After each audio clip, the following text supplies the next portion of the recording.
ఒకరోజు దట్టమైన అడవిలో ఒక తెలివైన నక్క ఆహారం కోసం తిరుగుతూ ఉంది. సరిగ్గా అప్పుడే ఒక కాకి చెట్టు కొమ్మ మీద కూర్చుని తన చేతిలో రుచికరమైన రొట్టె ముక్కతో కూర్చుని ఉంది.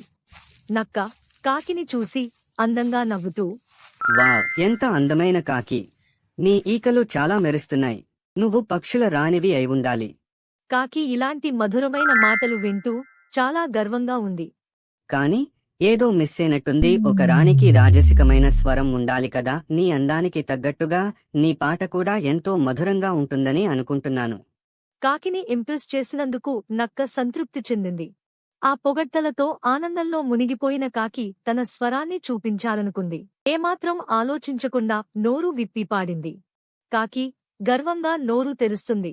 కాకి నోరు తెరవగానే రొట్టె నేరుగా కింద పడిపోయింది. నక్క గబగబా దాన్ని పట్టుకుని తినడం మొదలు పెడుతుంది. కాకి షాక్ అయ్యి ఇలా అరవడం మొదలుపెట్టింది. ఏయ్, అదే నా రొట్టె! ధన్యవాదాలు మహారాణి. ఇక మీదట ఎక్కువ పొగడ్తలు నమ్మకండి.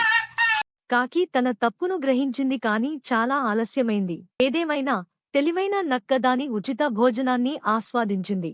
ఈ వీడియో నీతి ఏంటంటే, తీపి మాటలతో జాగ్రత్త, వారికి వేరే రహస్య ఉద్దేశాలు ఉండవచ్చు.